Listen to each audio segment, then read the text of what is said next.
mengajak bermuara kepada suatu kesepahaman bahwa meskipun kita merdeka, kita bebasnya itu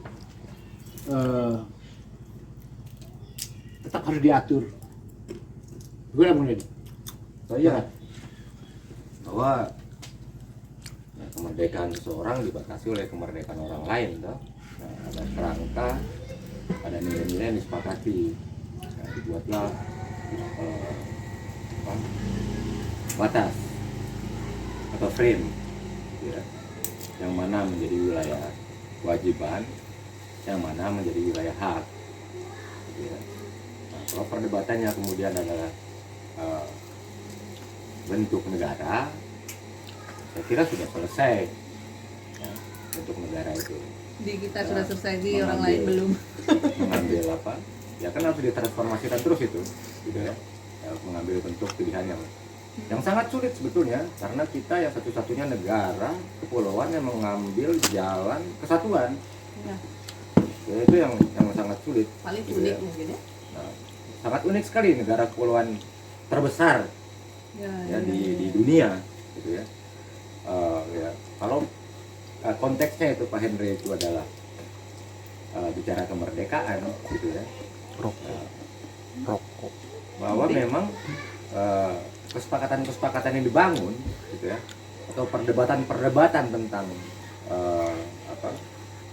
sistem nilai ya, yang lumayan menghabiskan energi panjang, gitu ya, yaitu tentang bentuk daripada negara, gitu. Nah, Bung Karno mengatakan negara kita bukan negara demokrasi. Negara kita adalah bukan negara agama, tapi negara yang masyarakatnya beragama. Jadi ketuhanan yang Maha Esa, ya, terus pencoretan 7 kata itu, gitu ya, itulah yang menjadikan kita, gitu ya, mengambil jalan persatuan itu, ya, sebagaimana cita-cita sejalan dengan Sumpah Pemuda itu, itulah yang yang diperdebatkan lama, gitu ya, dan kelompok-kelompok dalam tanda kutip agama, gitu ya, itu memang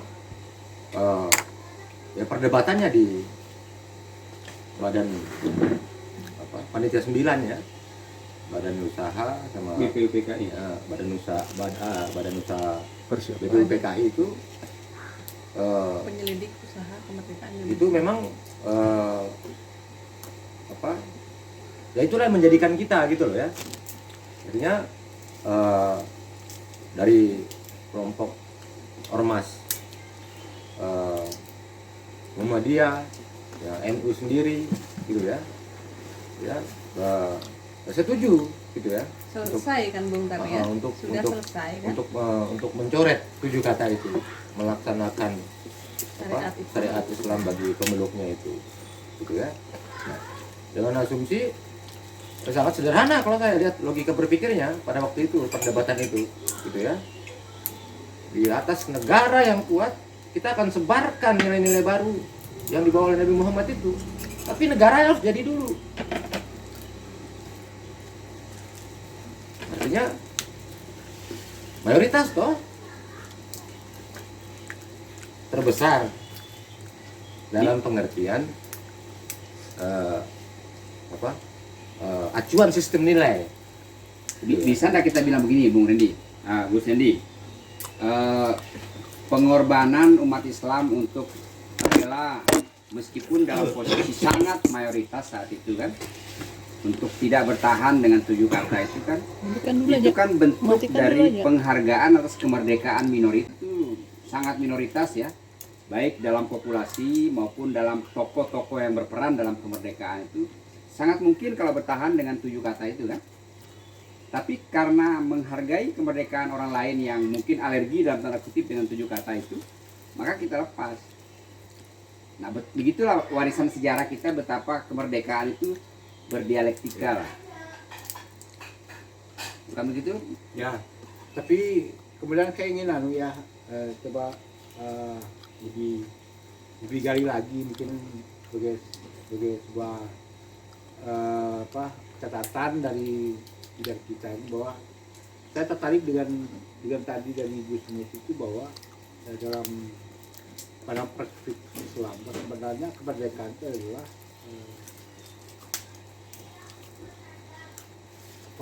itikat atau tindakan sebenarnya. Ada otonomi yang diberikan oleh Islam untuk bertindak sebagai Personal. pemimpin,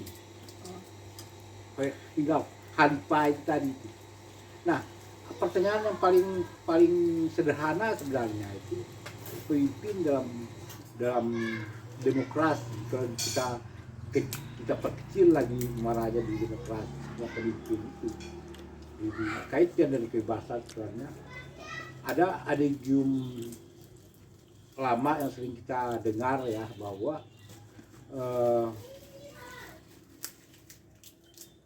prinsip legis adis es, kalau tidak salah kalimat itu, dia mengatakan bahwa pemimpin itu tidak terikat dengan undang-undang. Di mana cara mendeskripsikan dari adigium itu, bahwa pemimpin itu apapun yang dibuat aturan, kalau ada yang lebih baik dari yang dibuat itu, adalah dia terbebas dari ikatan undang-undang itu. Kalau kita pakai dalil ini, dia pegang oleh pemimpin itu, enak bernegara itu sebenarnya. Tidak terikat ya. Bupati tidak terikat dengan undang-undang dibuatnya. Gubernur tidak terikat, presiden apalagi tidak terikat.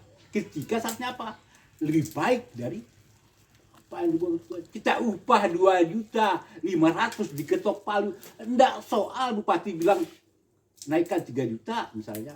Itu mungkin Bisa diskresi yang diberikan kepada pemimpin itu untuk mengambil satu tindakan yang keluar dari pakemnya pada kondisi-kondisi tertentu. Tapi lagi-lagi, kalau sekarang ada game itu kan, saya 2-3 hari yang lalu baru mendengar dari seseorang yang bilang ada aturan yang dibuat untuk melanggar aturan gitu kan. Ya. Jadi sebetulnya ya, kan ada aturan dibuat untuk melanggar aturan ya. gitu. Kalau dalam bahasa politik hukumnya itu kayak kira-kira diskresi lah. Jadi keluar dari kenormalan, seorang pemimpin itu bisa melakukan tindakan apapun dan itu dibenarkan gitu kan. Nah, tetapi lagi-lagi tetap dalam kerangka besar, ketika Allah saja memberi kita mandat sebagai khalifah itu kan tentu ada rule of the game-nya. Ada the do and the don't-nya, ada yang boleh kamu lakukan, ada yang tidak boleh kamu lakukan. Nah, yang jadi rancu kita sekarang ini kan nilai kebebasan dalam aroma nuansa demokrasi dengan kebebasan dalam perspektif yang agak berbeda itu kan beda. Sekarang kita masuk dalam demokrasi. Salah satu pilar demokrasi kita bilang kebebasan. Nah, demokrasi, suara Gus Dur sebagai ulama besar, sebagai presiden sama dengan suara tukang becak, satu juga nilai suaranya kan. Tetapi kalau seandainya lebih banyak orang seperti Gus Dur, maka warna kebijakannya akan berbeda. Tapi sayangnya kan lebih banyak orang yang seperti tukang becak. Mohon maaf, tidak berarti merendahkan profesi tukang becak gitu kan. Artinya lebih banyak masyarakat kita ya. Nah, demokrasi ini one man one vote, satu nilai suaranya. Mohon maaf, orang yang sedang sekolah di penjara dihukum sama suaranya dengan profesor yang sedang mengajar di 10 perguruan tinggi. Nah, kebebasan inilah yang lagi-lagi ya kita boleh berbeda ya dalam perspektif kita. Nah, apa sumber nilai dari kebebasan itu? Yang akan memberi warna berbeda itu kan sumber nilainya. Kalau soal bebasnya kita sama-sama bebas. Tadi kan kita sama-sama bebas. Bebas untuk tidak makan nasi. Tapi nanti Bapak kembali ke rumah mau makan nasi tanpa sepengetahuan kami juga bebas Bapak kan. Tapi ada sumber nilai yang kita langgar. Ya. Oh, kita sudah Komitmen tadi bersepakat, itu. komitmen. Nah, komitmen ini tergantung sekarang. Ada komitmen yang kita buat pada level kita manusia biasa-biasa ini. Ada komitmen nilai, yang nilai itu kita yakini datang dari sumber yang lebih dari kita. Kira-kira begitu warnanya. Ya, menarik. semakin ketemu ya kira-kira. Mungkin ada tambahan Gus, bisa menurut? Hah? Ya, Sebelum kita closing nih. saya bukan menambahkan. Saya kan kalau memandang ada diskresi bahwa pemimpin itu harus bisa melanggar, itu kan itu bukan pelanggaran. Saya lebih cenderung mengungkap kata-katanya Fyodor Dostoevsky tentang manusia padanya itu. Jangan loh kemudian manusia itu ketika menjadi pejabat itu dikatakan manusia pejabat. Manusia padanya. Dia bisa merokok, dia masih bisa melakukan hal-hal yang secara fardu kifayah itu terbebaskan. Nah, mereka ini kok terlalu kaku sekali memaknai kepemimpinan itu, bahwa ketika dia menjadi pemimpin dia harus tidak boleh begini, dia harus siapa dia? Ini kan demokrasi ini kan bagus kifayahnya tuh, bahwa manusia itu manusia apa adanya yang dipilih menjadi apa adanya, bukan kemudian dia ketika dari tukang kayu kemudian menjadi presiden misalnya, terus dia menjadi manusia super gitu yang ditakuti menjadi manusia suci. Enggak lah, manusia apa adanya. Nah, harus kemudian ditekankan bahwa ada fardu kifayah dan ada fardu aininya. Apakah dia ketika menjadi seorang presiden terus enggak boleh dikritik? Bisa kok, wong kita bicara ini kan, masa kemudian negara ini membuat aturan untuk tidak mengekang kebebasan berbicara padanya loh. Mau sumpah orang tuh kok dibuat aturan lah. Enggak lah, orang biasa aku bilang jancok itu loh. Kok dibilang enggak boleh? Ini negara apa? Berarti boleh kita bilang gitu itu.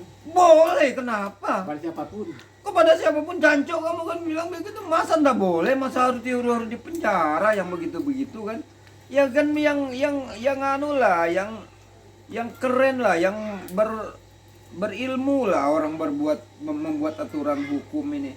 Aturan hukum kok sampai ke dalam rumah kita sendiri, aturan hukum lah cukup lah di sana loh, jangan sampai kemudian menyentuh pribadi aturan-aturan. Orang nggak boleh berbicara padanya, kan negara apa macam begini? Kehilangan kebebasan asasi ya, iya, bicara ya. kita ngomong, wah bupati ini korup misalnya begitu. Masa kemudian harus masuk ke rangkeng saya? Ya. Kalau pejabat publik boleh sah apapun kita katakan itu. Enggak, ini negara ini kan sudah melenceng dari Menurut Pak betul, Henry. saya paham itu. Negara ini kan sudah melenceng Mungkin dari Ini itu kan anu. harus kita bedakan juga. Kalau Itu kita kan katakan- bentuk tadi itu bentuk diskresi, kebebasan bertindak yang diberikan oleh negara, oleh aturan ini kepada orang yang punya jabatan. DPR misalnya, Ya. DPR punya hak imunitas, hak kebal hukum. Dia mau ngawang apa saja sepanjang dalam ikatan dinas, dalam kedinasan boleh gitu kan. Nah, lama-lama barangkali kita mesti kritisi juga. Loh, kok warga negara tidak boleh melakukan hal yang sama gitu kan? Apa hak istimewanya mereka menjadi wakil kita, diberi hak imunitas, kita yang memberikan mandat kepada mereka menjadi wakil kita, kok kita jadi kehilangan hak imunitas? Ya kan? Ya maksudnya kan kita melihat juga kan, mungkin kalau kita arahkan kepada pejabat publik tak soal, tapi kalau privat orang bilang cancu ke saya enggak setuju. Ya itu kan hukumnya juga jadi hukum Hah? berbeda. Ya kan? Kalau kita tadi kan Nah itu kan hukum itu pidana. maksudnya Gus Amru tadi. Nah, mungkin siapapun. Maksudnya maknanya Gus Amru itu, jangan juga dipahami selapis gitu kan. Itu maksudnya Gus. Hah? Kebebasan itu tadi sudah kita sepakati, kebebasan tetap juga kalau Musliandi bilang kan kebebasan kita dibatasi oleh kebebasan orang lain. Ya. Lagi-lagi soal aroma, soal selera bahasa. Kalau Gus Amru bilang gancu atau apalah bilang itu kan bagi orang-orang tertentu mungkin Ya. aroma bahasanya jadi kasar. Itu kebebasan dia terganggu dengan kebebasan kita. Nah, disitulah peran negara hadir mengatur. Tapi Tapi pengaturan oleh negara itu, regulasi yang dibuat oleh negara itu tidak boleh mencabut hak asasi orang untuk bicara gitu loh maksudnya, Bu Sambil, mungkin saya tangkap. Hak dasar orang berbicara, Ya. apapun dia, tidak bisa membuat implikasi apapun. Tapi kan hati-hati, kan ada delik di sana. Makanya itu aturan dari mana? Kecuali kalau aturan itu pidana murni itu apa? Mengambil barang orang. Benar lah itu, tidak boleh. Tapi kalau orang sampai berbicara pun dipilih kata-katanya oleh negara, berbuatlah sama negara ini aturan baku daripada bahasa negara. Jangan kemudian negara itu mengambil rumusan undang-undang itu dari bahasa ayat. Bajingan misalnya bajingan tidak boleh orang bilang bajingan kepada saya. Loh, padanya manusia itu masa negara ini harus mengatur cara ngomong sampai bahasanya begitu, kan repot negara ini. Kan itu maksud saya Pak Henry. Tetapi kalau yang Tuh. Bayang. Coba. Kan konteksnya itu yang saya pahami itu adalah kemerdekaan berpikir, ya, itu adalah dasar dari kemanusiaan, gitu ya. Di ruang itu persoalan yang lain lagi itu adalah ketika ada campur tangan kekuasaan. Itu saja anunya, Pak Henry, gitu ya. Problemnya hanya di situ, problemnya. Ya, artinya gini. Kalau kita lebih jauhin jadinya, lebih jauh tapi tidak salah juga, karena nanti akhirnya larinya kepada kebebasan kita tuh dalam hal berkomunikasi, teman. Ada komunikasi forensik yang mengatur sebenarnya kita cara berbahasa, berkomunikasi. Nah, itu mungkin menjadi aturan yang mungkin tidak tertulis secara linguistik, ya. Kedaerahan kelompok kita dari masyarakat Taliban akan merasa tak nyaman ketika disebut dan kata-kata misalnya apa kalimat yang seringnya ya, yang lebih yang nyumpak nyenak itu ya. Tapi di konteks kedaerahan yang lain, di bahasa lain itu enggak berlaku karena enggak paham. Tapi kita ambil contohnya cancu di jangan main-main sebut di Madura dia cancu itu.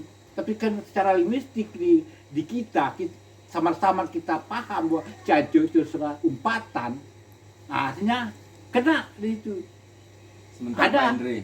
Artinya sebentar, itu pertama linguistik. Sebentar Pak Henry. Ya. Dari ini negara mau dibuat negara moral. Apa negara yang menuju kepada kemerdekaan dan untuk masyarakat itu sejahtera? Negara ini harus mementingkan diri mengurus moralitas Atau kesejahteraan. atau kesejahteraan daripada kemerdekaan itu. Tidak soal itu cara berkomunikasi. Ini kan moral Pak, moral itu loh. Moral itu apa? Kan dibuat moral itu. Kan enggak perlu juga, enggak ada implikasinya kau mau bilang jancuk ke sama saya. Tetapi ketika kau mengambil saya punya harta benda, mengambil hak kebebasan saya untuk saya berkarya, itu dia. Loh, biasa kalau begitu Mas. Biar Loh, kan yang dianu kan negara mereka ingin membuat negara moral loh. Saya nggak sepakat kalau dibuat negara moral. Termasuk negara syariat itu kan dasarnya negara moral, bahwa dia itu dijadikan negara ini sebagai fardu aini, bukan fardu kifayah. Nah begini, pelaku yang ingin mengusulkan 7 kata itu sudah lama mati. Terus sekarang yang ingin membawa negara ini Hantunya yang menjadi ingin negara membawa. moral dengan aturan tidak boleh bicara ini, kan pelakunya beda kan? Ya. Bisa nggak kita bilang ada inkonsistensi kan? Dulu pada saat mayoritas orang Islam yang terlibat dalam PPUPKI ingin memasukkan 7 kata, sebagian Boleh. besar menolak, mengatasnamakan minoritas menolak. Sekarang minoritas yang sedang berkuasa misalnya ingin mengatur mayoritas bangsa ini dengan moral, oh nggak boleh ngomong begini, nggak boleh ngomong bajingan, nggak boleh ngomong apa gitu. Kan inkonsisten nih. Nah, saya memandang perlu untuk berbicara tentang yang itu. Kenapa? Karena mereka itu kan ada yang namanya Islamfobia. Nah, orang-orang pahlawan-pahlawan kita yang membuat Pancasila itu kan sudah mati juga. Nabi Muhammad loh bahkan yang membuat aturan yang lebih valid tentang, kalau saya katakan moralitas syariat itu loh, sudah mati kok. Kenapa kemudian kita itu rela-rela mati kemudian memperebutkan gitu loh hal-hal yang moralitas begitu. Misalnya apakah harus kita harus ini dari Indonesia ini gara-gara nggak dihapus itu yang 7 kata itu. Orangnya sudah mati kok, manusia biasa kok mereka itu. Berbicara moralitas, mana ini? Apa ya? Berbicara itu tentang moralitas. Etika. Apa? Moralitas. Berbicara tidak. Ya, Enggak. coba mana Bu?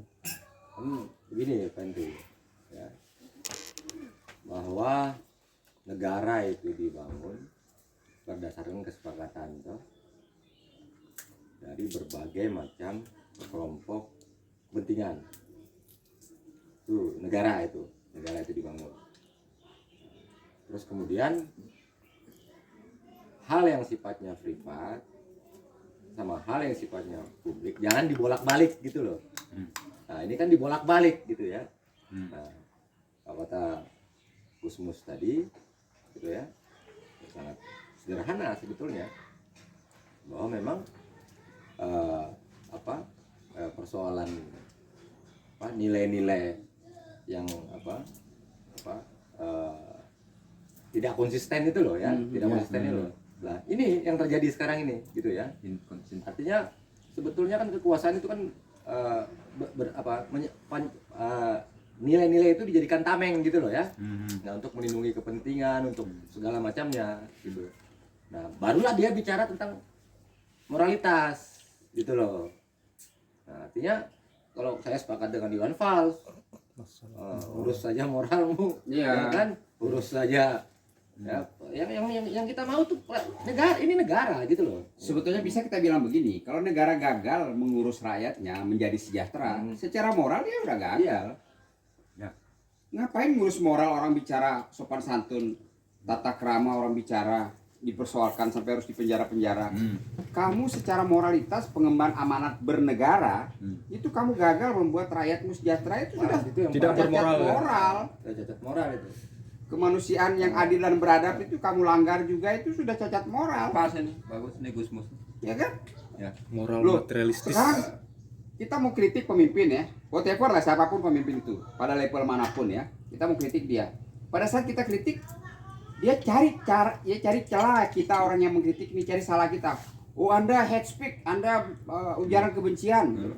Padahal yang kita kritisi itu kamu gagal memimpin negara, kamu gagal memimpin daerah, buktinya daerah ini nggak sejahtera. Bagus ini. Kok kita malah jadi salah gitu? Benar. Kok malah kita jadi nggak bermoral? Kok malah kita dianggap menjadi orang yang penyebar kebencian? Loh Anda gagal mensejahterakan rakyat itu juga nggak bermoral loh. Kok kita yang masuk Di penjara? besar. Padahal di dalam sumpah jabatannya itu Anda disumpah untuk mensejahterakan rakyat. Keren Gusmus. Nah, Oke. Ya, keren ya. Artinya kita mulai closingnya dari Bang Nadi. Silakan Bang Nadi, closing. Terakhir saya nanti. Silakan Bang Nadi, closing. Tak usah panjang-panjang, dikit aja. Ya menarik. Ada Kaitkan dengan kemerdekaan. ya catatan menarik ya, yang sampai sekarang saya juga masih bertanya-tanya. Seorang pemikir strukturalis namanya Levi Strauss, dia mengatakan bahwa tidak ada manusia yang bebas, itu semua manusia itu terikat sejak dia lahir. Terima kasih. Oke. Ya? Sudah. Nah, Bang. Saya Gus, meminjam kata-katanya Profesor Amir Fat. Nah, silakan. Ini semua ini sapien yang irrelevan sih. Sama dengan Gusmus tadi dia bilang. Seharusnya yang mayor ke minor kan. Jadi dibalik-balik. Ini irrelevan ya, dibolak-balik ketika kita ngomong kesejahteraan, kita didakwa bahwa atas dasar kata-katamu di dalam ngomong tadi itu yang lebih berat ketimbang kita mensejahterakan masyarakat, ya repot. Masa lebih berat orang bilang jancuk ketimbang orang korupsi. Nah itu aja. Ya, Sama Gus Mus. closingnya. Iya, buat apa kita merdeka kalau kita nggak bebas? Nah, Terus kalau kita bebas tapi kita nggak merdeka juga sama. cakep. Ya. Merdeka bebas, bebas juga harus merdeka dong. Baik. Wah, Luar biasa. Ini adalah sesi yang menarik ya dengan tema yang cukup Memperingati kemerdekaan. tematik dengan hari ini buat kita dengan segenap jiwa dan raga mengucapkan dirgahayu kemerdekaan Republik Indonesia yang ke-78. Merdeka. Dari saya kutip dari kalimatnya Soekarno saja bahwa merdeka itu sebenarnya adalah merdeka secara ekonomi. Tanpa merdeka secara ekonomi, bagaimana mungkin kita hidup? Bung Karno. Terima kasih. Waalaikumsalam warahmatullahi wabarakatuh. Merdeka. makan itu adalah nasi.